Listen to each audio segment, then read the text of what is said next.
Yurdun dört bir yanında yangınlar varken şu anda Kocaeli Körfez Çenedağ mevkiinde de bir yangın tespit ettik.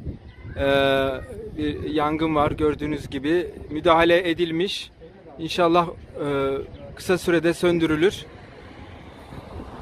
Evet, inşallah canlılar da zarar görmeden bir an evvel söndürülür.